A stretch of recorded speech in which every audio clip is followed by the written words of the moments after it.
इसके अलावा next right against exploitation, शोषण के विरुद्ध अधिकार, आर्टिकल 23 और 24 में दिया गया है। आर्टिकल 23 में क्या है? प्रोविजन ऑफ ह्यूमन ट्रैफिकिंग, ठीक है, मानव के व्यापार पर रोक, ठीक है, मानव के या दुर्व्यापार पर रोक। तो आर्टिकल 23 में इस तरीके से मानव दुर्व्यापार या बेगार या बलात् श्रम मीन्स ज़बरदस्ती उनसे काम कराना, इस तरीके के चीज़ों पर जो है प्रतिबंध लगाया गया है, इनको प्रोहिबिट किया गया है। और ये सिटीजन्स और फॉरेनर्स, कोई विदेशी है, दोनों के लिए है ये जो राइट है, जो आर्टिकल 23 है। तो मानव दुर्व्यापार का क्या मतलब है? देखिए, पुरुष, महिला या बच्चे, ठीक है, किसी की भी खरीद फरोख्त, ठीक है, उन पर बिक्री पर जो है प्रतिबंध लगाया गया है।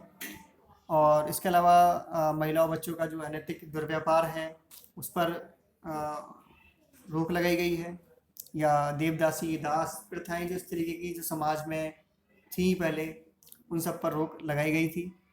इसके अलावा बेगार का मतलब है बिना तनख्वाह दिए, बिना सैलरी दिए हुए काम करवाना, बंधुआ मजदूरी कराना, कि उनकी कुछ अपनी कुछ जो है प्रॉब्लम्स है या उनको अपने जो राइट्स है उनकी जानकारी नहीं है, इलिटरेसी है, तो उसके आधार पर बहुत से लोग ऐसे हैं जो अपने दमखम पर जो है अपने जो है जो बल है उसके उसके थ्रू जो है वो उनसे काम करवाते हैं। ऐसा हम देख सकते हैं, सोसाइटी में ऐसा देखा जाता है, तो उसको भी जो है रोक लगाई गई है। बलात् श्रम का मतलब है शारीरिक अथवा कानूनी बल का प्रयोग कर काम करवाना, मतलब उनकी जो इकोनॉमिक कंडीशंस खराब हैं उसका फ़ायदा उठाकर काम करवाना, या फिर जो एक मिनिमम जो वेजेस हैं, न्यूनतम जो मजदूरी है उससे कम पर जो है काम करवाना। इसके अलावा देखिए अदर लॉज भी जो है, जैसे कि इमोरल ट्रैफिक प्रिवेंशन एक्ट 1956 में पास किया गया था, तो अदर जो है लॉज भी बनाए गए हैं। इसके अलावा इसके लिए भी कुछ अपवाद है, जैसे कि कोई पब्लिक इंटरेस्ट का कोई इश्यू है, ठीक है, जैसे कि मिलिट्री में ज़रूरत है, जैसे कि मान लीजिए दूसरे देश से युद्ध छिड़ जाता है, तो ऐसी परिस्थिति में कोई जो है सैनिक ये नहीं कह सकता है कि नहीं जी अब मैं जो है मतलब मैं मुझसे आप ज़बरदस्ती काम नहीं करा सकते हैं। तो सार्वजनिक उद्देश्यों के लिए या सोशल सर्विस के लिए जो है काम जो है ये कराया जा सकता है। और जिनके लिए जो है राज्य ज़रूरी भी नहीं कि मतलब उसको वेजेस भी दे, धन भी दे, कि भाई नहीं उसके लिए इतनी सैलरी जो है वो होनी चाहिए। तो इसके लिए मतलब जो पब्लिक इंटरेस्ट के जो इश्यूज़ हैं उन पर इसमें रोक लगाई गई है, मतलब उनके लिए काम कराया जा सकता है। इसके अलावा नेक्स्ट है article 24, employment of children below 14 years of age in any factory of mine और other risky occupation are also prohibited by law. तो 14 साल से कम उम्र की बच्चों के लिए जो है पूरी तरीके से प्रतिबंध इसमें लगाया गया है कि जो माइंस वाले काम हैं या रेलवे है, ठीक है, तो या फैक्ट्रीज़ हैं उनमें, या रिस्की वाले जो काम हैं सब पर प्रतिबंध लगाया गया है। लेकिन अब 2006 में जो है इसमें थोड़ा चेंज किया गया था, और इसमें जैसे कि हम देखते थे कि जो चाय की दुकानें हैं, होटल, रेस्टोरेंट, रिजॉर्ट, ठीक है, इन सब में जो है या कारखाने, इन पर जो है हमें बच्चे काम करते हुए दिख जाते थे, या होटल्स वगैरह में, तो इस पर भी जो है पूरी तरीके से प्रतिबंध लगाया जा चुका है।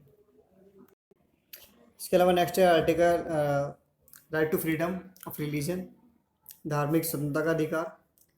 इसमें आर्टिकल 25 से लेकर 28 तक हैं, 4 आर्टिकल्स इसमें दिए गए हैं। तो आर्टिकल 25 जो है वो सभी को इस बात की आज़ादी देता है कि वो किसी भी धर्म को मान सकते हैं, आचरण करने या प्रचार करने की स्वतंत्रता देता है, ठीक है। तो ये जो आर्टिकल है ये सभी सिटीजन्स के लिए या फॉरेनर्स के लिए, सभी के लिए है ये। और इसमें एक बात और ये भी शामिल की गई है कि जो सिखों का जो कृपाण धारण करना और उसको साथ में लेकर चलना, जो उनका धार्मिक मामला इसको माना गया है कि वो ऐसा उनके धार्मिक स्वतंत्रता के अधिकार के अंतर्गत ये आता है। इसके अलावा आर्टिकल 25 में हिंदुओं में जो है सिख, जैन और बौद्ध, ये सभी सम्मिलित हैं। इन सभी को हिंदू माना गया है, सिख, जैन और बौद्ध। ठीक है। अंतःकरण की स्वतंत्रता का क्या मतलब है? देखिए, अंतःकरण का मतलब ये है कि कोई भी व्यक्ति जो है भगवान को अपने साथ अपने ढंग से अपने संबंध बनाने के लिए पूरी तरीके से स्वतंत्र है। आंतरिक रूप से किसी भी तरीके से वो पूजा कर सकता है। ठीक है। और किसी भी धर्म में वो अपना विश्वास जो है जमा सकता है। ठीक है। आस्था की स्वतंत्रता पूरे तरीके से इसमें दी गई है, लेकिन बिना भय के। ऐसा नहीं कि किसी ने धार्मिक परिवर्तन ज़बरदस्ती कराया हो और तब वो उसको माने, तो ऐसा नहीं है। इसके अलावा आचरण का मतलब है कि वो किसी भी तरीके से पूजा में सम्मिलित हो सकता है। कोई भी परंपरा है, समारोह है, किसी भी तरीके का अपने विचारों का जो प्रदर्शन है, उसको पूरी तरीके से स्वतंत्रता इसमें दी गई है। प्रसार का मतलब है कि वो अपना जो उसका धर्म जिसको मानता है, वो अन्यों को जो है प्रचार कर सकता है। उसका अपने धर्म का जो प्रसार कर सकता है। जो अपने उसके जो धर्म के जो सिद्धांत हैं वो उनको प्रकट कर सकता है, लेकिन वो ज़बरदस्ती दूसरों से धर्मांतरण करने, ठीक है, धर्म परिवर्तन के लिए नहीं कह सकता है, वो उसके अधिकार में शामिल नहीं है। इसके अलावा इसमें जो प्रतिबंध जो लगाए गए हैं, रिस्ट्रिक्शंस जो लगाए गए हैं, वो पब्लिक ऑर्डर, जो सार्वजनिक व्यवस्था है, वो ख़राब नहीं होनी चाहिए। नैतिकता है वो बनी रहनी चाहिए, और स्वास्थ्य, ठीक है, इन आधारों पर प्रतिबंध लगाया जा सकता है। इसके अलावा नेक्स्ट आर्टिकल 26 में every religion nomination is given the right, सभी को ये अधिकार दिए गए हैं इस आर्टिकल के तहत कि कोई भी जो धर्म है, धार्मिक प्रयोजनों के लिए किसी भी तरीके की जो संस्थाएं हैं, जो इंस्टीट्यूशंस हैं, ठीक है, या फिर चैरिटी जिनको बोला जाता है, ट्रस्ट, उनको इस्टेब्लिश कर सकता है कोई भी व्यक्ति, संस्था, उनकी स्थापना कर सकती है, और उनको वो मेंटेन कर सकते हैं। उनको पोषण का अधिकार उनको दिया गया है। इसके अलावा वो उसको मैनेज कर सकते हैं। ठीक है। अपने जो धार्मिक विषय हैं उनको जो है उनको प्रबंध करने का भी अधिकार इसमें दिया गया है। इसके अलावा वो चल अचल संपत्ति जो है, ठीक है, मूवेबल इमूवेबल प्रॉपर्टी गेन कर सकते हैं। ठीक है। और उसको स्वामित्व रख सकते हैं। जैसे कि हम देखते हैं कि बहुत से ऐसे मंदिर होते हैं और ट्रस्ट होते हैं, धर्मशालाएं लोग बनाते हैं, मंदिर होते हैं, तो उनको अपने स्वामित्व का अधिकार उन ट्रस्ट को दिया गया है। इसके अलावा वो उसका जो है प्रशासन भी कर सकते हैं। प्रशासन मीन्स उसको किस तरीके से उसको जो है मैनेज करना है, कि जैसे जो मंदिर है या कोई भी जो भी जो धर्मशाला है, उसमें एम्प्लॉय रखना, या उसको किस तरीके से जो है उसका मैनेजमेंट होगा, किस तरीके से वो काम करेगा, तो वो उनका जो है अपना पर्सनल मामला माना गया है। नेक्स्ट आर्टिकल 27, इसमें जो टैक्स है उसकी मनाही इसमें की गई है। अगर कोई व्यक्ति अपने किसी विशेष धर्म को बढ़ावा देना चाहता है तो उसको टैक्स देने के लिए बाध्य नहीं किया जाएगा। मान लीजिए अगर किसी भी कोई धार्मिक ट्रस्ट को अगर कोई डोनेट करता है, ठीक है, तो उस डोनेशन पर आपसे कोई किसी तरीके का टैक्स नहीं लिया जाएगा। फॉर एग्जांपल के लिए आप 10,000 आप किसी भी इंस्टीट्यूशंस को, कोई रिलीजियस इंस्टीट्यूशंस को आप देते हैं, कोई ट्रस्ट है उसको आप देते हैं दान में, ठीक है, तो उन 10,000 रुपये पर आपको टैक्स से आपको जो है छूट होगी। ठीक है। तो ये एक जो है एक प्रोविज़न है, जो कि जब हम टैक्स रिटर्न फाइल करते हैं, इनकम टैक्स की रिटर्न जो है, तो उसमें 80G के तहत एक प्रोविज़न आता है जिसमें इस तरीके की छूट दी गई है। तो इस तरीके से हमसे जो है ये टैक्स से छूट का जो है प्रोविज़न इसमें किया गया है। लेकिन इसके अलावा टैक्स से ही छूट है, ना कि अगर कोई सर्विस आपको प्रोवाइड अगर कराई जा रही है तो उसके पेमेंट से आपको जो है कोई छूट नहीं है। मान लीजिए कोई रिलीजियस पैलेस है, ठीक है, और वहाँ पर टूरिस्ट को कोई फैसिलिटी अवेलेबल कराई जा रही है गवर्नमेंट के द्वारा, ठीक है, तो उस फैसिलिटी का आपसे जो है चार्ज किया जाएगा। ठीक है, आप ये नहीं कह सकते हैं कि यहाँ तो जो है धार्मिक प्लेस है तो आप चार्ज कैसे कर रहे हैं। वो चार्ज एक जो टूरिज्म को बढ़ावा देने के लिए या अ, अ, जो सिटीजन्स हैं उनकी फैसिलिटी के लिए, उनको फैसिलिटी प्रोवाइड कराने के लिए ऐसा कर सकती है गवर्नमेंट, और तो उसका जो है चार्जेस आपको पे करना होगा। Next article 28, freedom as to attendance at religious instructions, धार्मिक शिक्षा में उपस्थित होने की स्वतंत्रता। ठीक है, देखिए इसमें दो तरीके से है। नो रिलीजियस इंस्ट्रक्शंस, किसी तरीके की कोई जो धार्मिक शिक्षा है वो नहीं दी जा सकती। किस में नहीं दी जा सकती? ऐसे इंस्टीट्यूशंस जिनका इस्टेब्लिशमेंट और फुली फंडेड गवर्नमेंट के द्वारा होते हैं, जिनका इस्टेब्लिशमेंट भी गवर्नमेंट के द्वारा हुआ है और फंडिंग पूरी तरीके से फंडिंग भी जो है गवर्नमेंट से होती है, तो उनमें किसी तरीके की धार्मिक शिक्षा नहीं दी जाएगी। धार्मिक शिक्षा दी जा सकती है, रिलीजियस इंस्ट्रक्शंस बी इम्पार्टेड। धार्मिक शिक्षा दी जा सकती है स्वैच्छिक आधार पर। किन में दी जा सकती है? जिनका एस्टेब्लिशमेंट, जिन इंस्टीट्यूशंस का एस्टेब्लिशमेंट जो है ट्रस्ट के द्वारा हुआ है। ठीक है, ऐसे ट्रस्ट, वो ट्रस्ट चाहे प्राइवेट फंडिंग से हो सकते हैं, ठीक है, या फिर स्टेट से भी फंडिंग ले सकते हैं। ठीक है, उनमें स्वैच्छिक आधार पर धार्मिक शिक्षा की आज़ादी होगी। इसके अलावा ऐसे इंस्टीट्यूशंस जिनको रिकॉग्नाइज किया गया है गवर्नमेंट के द्वारा और उनको फंडिंग भी गवर्नमेंट से मिलती है, ऐसे इंस्टीट्यूशंस में भी दी जा सकती है।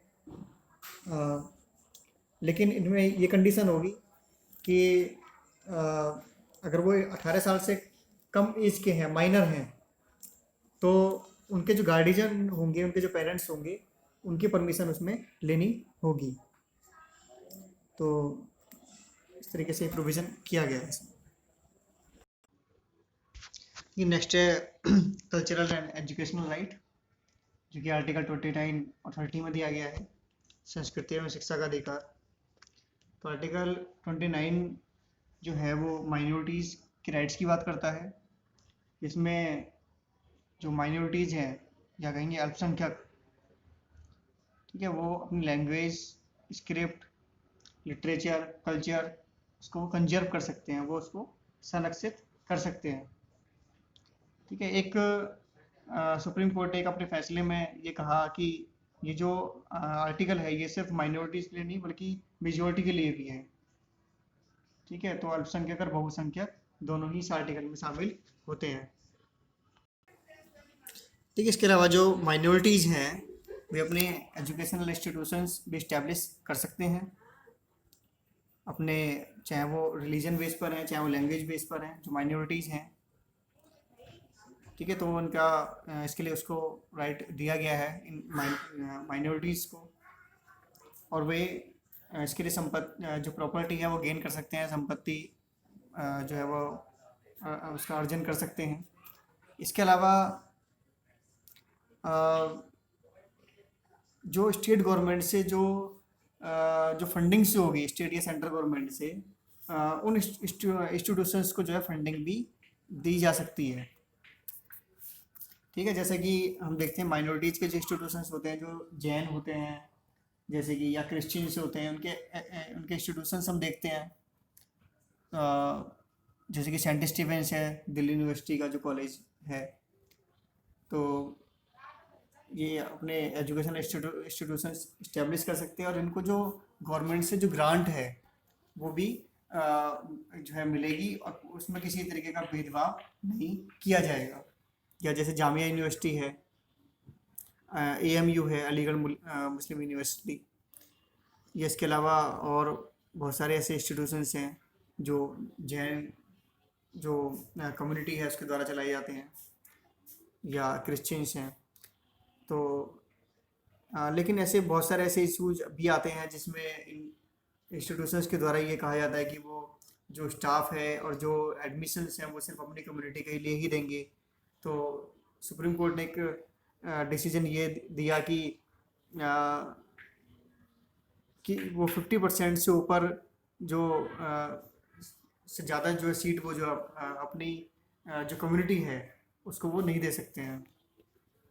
ठीक है, 50% जो सीट्स हैं वो जनरल के लिए उनको रखनी होंगी। देखिए, इसके अलावा जो आर्टिकल 31 था उसको अमेंडमेंट एक्ट के द्वारा जो है निकाल दिया गया उसको, 44 अमेंडमेंट एक्ट के द्वारा 1978 में, और इसको एक लीगल राइट इसको बना दिया गया है, इसको फंडामेंटल राइट से निकाल दिया गया है। अब ये आर्टिकल 300 ए का ये जो पार्ट इसको बना दिया गया है, और ये एक लीगल राइट है, फंडामेंटल राइट ये नहीं है।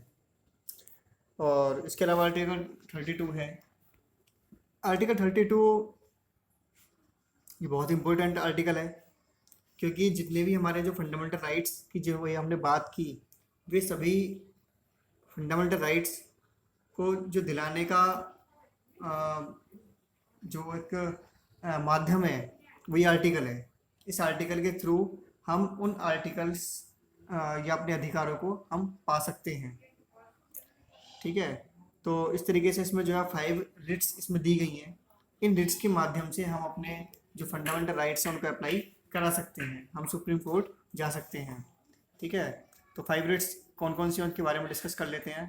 हैबियस कॉर्पस है, मंडामस, प्रोविजन, क्यूरेंटो और सेरेटरी। ठीक है, तो ये 5 रिट्स हैं जो कि आर्टिकल 32 में दी गई हैं। तो देखिए, फर्स्ट रिट है हैबियस कॉर्पस, बंदी प्रत्यक्षीकरण, जिसका सिंपल लैंग्वेज में अगर हम बात करें तो इसका मतलब है शरीर को प्रस्तुत कीजिए। मीन्स जैसे कि हमने बात की थी आर्टिकल 22 में कि एक गिरफ्तार व्यक्ति को ये अधिकार है कि वो उसका कारण जान सके कि उसको क्यों गिरफ्तार किया गया है। इसके अलावा 24 घंटे के अंदर अंदर उसको जो भी रीजनल जो कोर्ट है वहाँ पर उसको पेश किया जाना चाहिए। मान लीजिए अगर पुलिस ऐसा नहीं करती है, ठीक है, कोई ऐसा हो सकता है कि कोई पॉलिटिकल ऐसा कोई इश्यू है कि बदले की भावना से अगर कोई ऐसा काम किया जा रहा है। कई बार ऐसा होता है कि पुलिस भी जो पॉलिटिशियंस हैं उनको सपोर्ट करती है, या पुलिस का सहारा लेकर पॉलिटिशियन ऐसा काम करते हैं। तो जो गिरफ्तार व्यक्ति है उसके पास ये अधिकार है कि वो हैबियस कॉर्पस के थ्रू सीधे सुप्रीम कोर्ट जा सकता है। ठीक है, सुप्रीम कोर्ट ये देखेगा, मामले की जांच करेगा कि क्या जो जिस व्यक्ति को गिरफ्तार किया गया है क्या सही मायने में उसकी गिरफ्तारी जो है जायज़ है या नहीं है। इस मामले की जांच करेगा और उसको स्वतंत्र करने का अधिकार जो है जो डिसीजन है वो दिया जा सकता है। ठीक है, तो सुप्रीम कोर्ट सीधे इस मामले की जांच कर सकता है। देखिए, नेक्स्ट है मंडामस, हिंदी में कहेंगे परमादेश। सिंपल भाषा में इसका अर्थ है हम आज्ञा देते हैं या हम आदेश देते हैं। देखिए, जो भी गवर्नमेंट इंस्टीट्यूशंस हैं, अगर किसी व्यक्ति ने अप्रोच किया वहाँ पर अपने काम के लिए और जो फंक्शंस था उस गवर्नमेंट अथॉरिटी का जो कि उसने या कोई ऑफिसर है उसने उस काम को करने से मना कर दिया या उस काम को पूरा नहीं किया, तो ये हर सिटीज़न को ये राइट है कि वो सुप्रीम कोर्ट अप्रोच कर सके, जा सके, और इस रिट के थ्रू जो भी उसका जो काम था, जो भी उसका जो अधिकार था, वो उसको पा सकता है। ठीक है, तो इसमें सुप्रीम कोर्ट उस जो भी अथॉरिटी है या जो भी बॉडी है जिसने गवर्नमेंट की बॉडी है जिसने काम करने से मना कर दिया था, ठीक है, या काम पूरा नहीं किया, तो उनको वो आदेश दे सकती है। उनको उनकी जो ड्यूटीज़ है जो उनको असाइन हुई हुई है, तो उनको ड्यूटीज़ को जो है पूरा करने के लिए आदेश सुप्रीम कोर्ट के द्वारा दिया जा सकता है। ठीक है, लेकिन ये जो प्राइवेट जो फर्म्स हैं उनको उनके लिए जारी नहीं किया जा सकता है। इसके अलावा नेक्स्ट है प्रोविजन या प्रतिषेध, सिंपल भाषा में कहेंगे मना करना। तो ये सुप्रीम कोर्ट या हाई कोर्ट के द्वारा जो है जो अधीनस्थ जो न्यायालय हैं, ठीक है, जो लोअर कोर्ट हैं या ट्रिब्यूनल्स हैं, ठीक है, उनको ये जारी किया जाता है। ये ऐसे मामले में जारी किया जाता है कि जो मामले जैसे कि आ, उनकी सुनवाई लोअर कोर्ट में नहीं हो सकती है ऐसी, वो सीधे सीधे सिर्फ जो है या तो हाई कोर्ट में सुने जा सकते हैं ऐसे ऐसे मामले, या फिर सुप्रीम कोर्ट में सुने जा सकते हैं। ठीक है, तो ऐसे मामलों के लिए जो है हाई कोर्ट या सुप्रीम कोर्ट मना कर सकता है। ठीक है, और उनको अपने अधिकार क्षेत्र में रहने के लिए आदेश जारी कर सकता है। जैसे कि मान लीजिए एक या दो कंपनीज के बीच के जो मामले हैं, ठीक है, दो फर्म्स के बीच के जो मामले हैं वो सीधे हाई कोर्ट में ही जाते हैं, वो लोअर कोर्ट में नहीं सुने जाते हैं।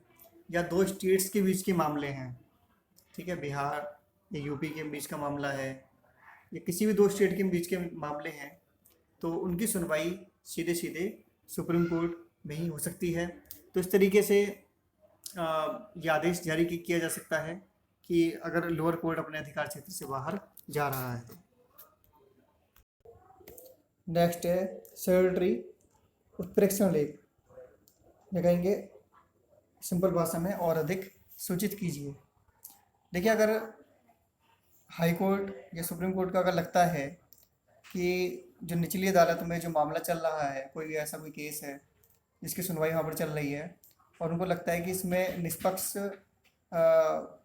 ये सुनवाई नहीं होगी, या न्याय में कोई खामी अगर नज़र आती है, तो ऐसे मामले को सीधे सीधे अपने पास ऐसे मामले को जो है अपने पास मंगवा सकता है। ऐसे केस के जितने भी जो डॉक्यूमेंट्स हैं उनका अपने पास मंगवाया जा सकता है। नेक्स्ट है क्यूअरंटो, इसको कहेंगे हिंदी में अधिकार कक्षा, या सिंपल भाषा में कहेंगे किस अधिकार से। देखिए, कोई व्यक्ति जिसका जो गवर्नमेंट पोस्ट है, ठीक है, या पब्लिक कोई बॉडी है, और उस पोस्ट पर अगर कोई व्यक्ति अगर बैठ जाता है, अपना अधिकार जमाता है, जबकि उसका उस पोस्ट पर रहने का उसको अधिकार नहीं है। मान लीजिए कोई एमएलए है, और उसने बिना मतलब इलेक्शन उसने नहीं जीता है, ठीक है, वो इलेक्शन में हार गया है, और उसके बाद भी वो ये दावा करता है, मतलब उस एरिया के एमएलए होने का दावा करता है। या इसी तरीके से कोई भी ऑफिशियल कोई ऐसी पोस्ट है जिसमें कोई व्यक्ति अगर अपना अधिकार का दावा करता है, जबकि वो उस पोस्ट का अधिकारी नहीं है, तो ऐसे में उस व्यक्ति से पूछा जा सकता है कि किस अधिकार से, ठीक है, उसने उस पद का जो है वो मतलब बैठा हुआ है, या उसको वहाँ पर अपने अधिकार जमा रहा है। तो ऐसे मामले में उससे पूछा जा सकता है, ठीक है, और इसमें एक्शन सुप्रीम कोर्ट या हाई कोर्ट ले सकता है, और ऐसे व्यक्ति को जो है हटाया जा सकता है। ये नेक्स्ट आर्टिकल 33, इसमें पार्लियामेंट को ये पावर दी गई है कि अगर किसी भी क्षेत्र में अगर व्यवस्था या वहाँ का जो लॉ एंड ऑर्डर है अगर वो फेल हो गया है, तो उसके लिए जो आर्मिड फोर्सेस हैं, पार्लियामेंट्री फोर्सेस हैं, पुलिस हैं, उनको ये राइट मिल जाता है कि वो व्यवस्था को, जो वहाँ का जो लॉ एंड ऑर्डर है उसको फिर से इस्टेब्लिश करने के लिए वो जो भी लॉज हैं या जो भी रूल्स हैं वो बना सकती हैं, या जो भी एक्शन है वो ले सकती हैं, और इसमें ये नहीं माना जाएगा कि फंडामेंटल राइट्स का वायलेशन हुआ है। तो इस तरीके से फंडामेंटल राइट्स यहाँ पर रिस्ट्रिक्ट हो जाते हैं। आर्टिकल 34 जो है वो किसी भी एरिया में मार्शल लॉ को फोर्स करने के लिए है। मार्शल लॉ जो है वहाँ पर लगाया जा सकता है। तो इसमें कोई भी जो गवर्नमेंट ऑफिसर्स हैं उनको ये, या उनके कोई भी जो कर्मचारी हैं, उनको व्यवस्था को फिर से बनाए रखने के लिए, ठीक है, फिर से मेंटेन करने के लिए संसद ऐसा कोई भी मार्शल लॉ जो है उसको वैधता दे सकती है। इसके अलावा मार्शल लॉ के बारे में हमारे कॉन्स्टिट्यूशन में पूरी तरीके से इसके एक्सप्लेन नहीं किया गया है। ये एक ऐसी व्यवस्था है जिसमें जो मिलिट्री है वो अपने रूल्स रेगुलेशंस के अकॉर्डिंगली जो जो सामान्य प्रशासन है, जो एक व्यवस्था है, उसको जो है फिर से जो संचालित करती है, उसको फिर से इस्टेब्लिश करने का काम करती है। आर्टिकल 35 ये legislature to give effect to the provision of this part, ठीक है। इस पार्ट में जो प्रावधान किए गए हैं, जो ये प्रोविजन जो दिए गए हैं, उनको प्रभावी करने के बारे में अधिकार देता है, ठीक है। इसके अलावा फंडामेंटल ड्यूटीज़ हैं जो आर्टिकल 15A में आती हैं। आर्टिकल 15A में फंडामेंटल ड्यूटीज़ की बात की गई है। तो देखिए, ये ड्यूटीज़ जब कॉन्स्टिट्यूशन बना था तब ये शामिल नहीं थी कॉन्स्टिट्यूशन में, ये बाद में ऐड की गई हैं 42nd अमेंडमेंट एक्ट के द्वारा 1976 में। स्वर्ण सिंह कमेटी एक बनाई गई थी इंदिरा गांधी सरकार के द्वारा, और उन्होंने अपनी रिपोर्ट पेश की थी स्वर्ण सिंह कमेटी ने। उस कमेटी की रिपोर्ट के आधार पर ये फंडामेंटल ड्यूटीज़ कॉन्स्टिट्यूशन में ऐड की गई थी। आर्टिकल 51A इसके लिए जोड़ा गया था। तो प्रिलिमिनरी जो उस टाइम पर जोड़ी गई थी 1976 में 10 फंडामेंटल ड्यूटीज़ जोड़ी गई थी, ठीक है। लेकिन अब 11 ड्यूटीज़ हो गई हैं, जिसमें से एक जो फंडामेंटल ड्यूटीज़ है वो 2002 में 86 अमेंडमेंट एक्ट के द्वारा इसमें ऐड किया गया है, जोड़ा गया है इसको, जिसमें ये कहा गया है कि जो पेरेंट्स होंगे उनको अपने चाइल्ड को या अपने बच्चे को जो है ये अपॉर्चुनिटी उनको जो है प्रोवाइड करानी होगी कि वो उसको स्कूल भेजना उनके लिए कंपलसरी होगा। तो 6 से 14 साल तक के बच्चों की उम्र के लिए ये बनाया गया था, ये प्रोविज़न किया गया था, ठीक है। तो ये सभी पेरेंट्स के लिए ये बाइंड कर दिया गया है कि वो अपने बच्चे को स्कूल भेजेंगे, ठीक है। ये ड्यूटीज़ उनके लिए ऐड की गई है। तो बात कर लेते हैं कि एक जो भी बात की गई है इसमें फंडामेंटल ड्यूटीज़ जो हमारे लिए जोड़ी गई हैं। अभी तक हमने फंडामेंटल राइट्स के बारे में काफ़ी बात की, थोड़ा ड्यूटीज़ के बारे में बात कर लेते हैं। तो respect the national flag and anthem, हमारा जो नेशनल फ्लैग होगा उसको हमें रेस्पेक्ट करनी होगी हमें। To cherish and follow the national ideas, to protect and uphold the sovereignty, unity and integrity, to defend the country, to promote harmony and spirit of brotherhood, to value and preserve the rich heritage, to protect the natural environment, to develop the scientific temper and humanism, to save the public property, to strive toward excellence, ठीक है। ये अभी तक हमने बात की थी, ये 10 ड्यूटीज़ हो गई हैं यहाँ तक। और to provide opportunity and education, ये 11 ड्यूटीज़ जो है ये बाद में ऐड की गई है।